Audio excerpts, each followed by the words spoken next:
Hey guys, this is Jason from Nova Home Loans, and I got Joe Laney over here from Realty One, What's up, guys? and we want to talk a little bit about building like generational wealth for yourself and your family. And there's really no better vehicle than I would say real estate. What do you think, Joe? Yep.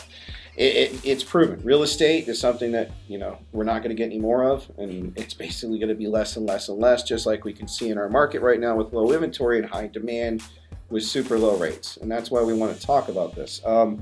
Joe, a lot of people think when you are vacating a residence and say you want to rent that one out that you got to put 20% down on the new property. That's not true, is it? Nope. You can actually do the minimum, right? 5%. Yeah, 5% down on that. So you can literally do 5% on the new property when you're buying that. You don't have to do the 20%.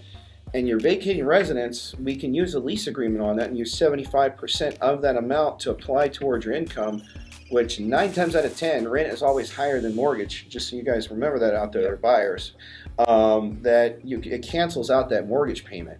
So realistically, that mortgage payment is not even hurting you in your debt to income ratio to qualify to purchase the new property. And now we're seeing homes. How much are homes appreciating by right now, Joe? What would you say? It varies by area, but I mean, I've seen some areas go up, 10, 12% in like a few months just because of people paying over.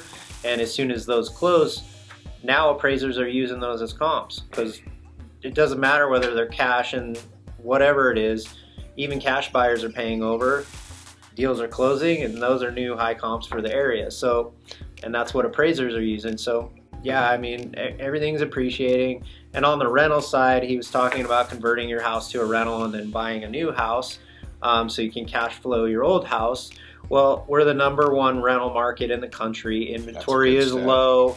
And compared to what you get for buying a house, I mean, you don't quite get as much because the rents are pretty high here. So, good chances we can find you a place where the numbers kind of work out as far as your cash flow and everything looks good for you to move to the new place and, start stacking your properties to create that, generational wealth, retirement plan, whatever you want to call it. Let's talk a little bit about the numbers and make it real simple. We'll talk that, let's say you have a house that is worth $300,000. You want to buy another house that's $300,000, and say the appreciation is 9% that year. So what is that? $27,000 in profit you're going to make on that house. If you rent that house out and somebody's covering your mortgage payment, and we're not even going to count the extra money you're going to make on top of your mortgage with the rent, you're going to make $27,000 by having somebody else pay your mortgage payment, and on your new property, you're going to make $27,000 of equity on that one by owning that, because if you didn't own that, you wouldn't gain $27,000. That means, what if I were to tell you that you can put away $54,000 a year for the next 10 years and have $540,000 saved away in equity? Yeah. Easy math. And I guarantee you that it's going to be more than $54,000 a year, because every year the value of that house goes up, and then that interest compounds on there that gives you value. You could literally have close to $750,000 or so in equity in a property in 10 years. That's generational wealth. So kind of to enforce what he's saying, there's actually a graph you can look up. It's called the Case-Shiller Housing Price Index.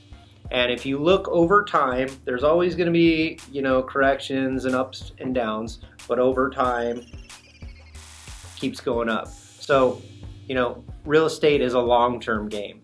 If you buy and hold, that's the proven winning strategy. You don't make as much percentage-wise as some of these speculative things like flips or whatever, but if you want a steady, tried and true plan, buying and holding, riding out these things, over time it's going to go up. And that's where you make that money that he's talking about, because as things go up X percent, but your price has gone up, it's going to go up X percent of that higher price over and over and over again. So, well, that's how you create generational wealth, guys. And if you want to talk to one of us about that, please reach out. Joe will get you over to me, and we'll go over your options, and he'll find you a house. Thanks, guys.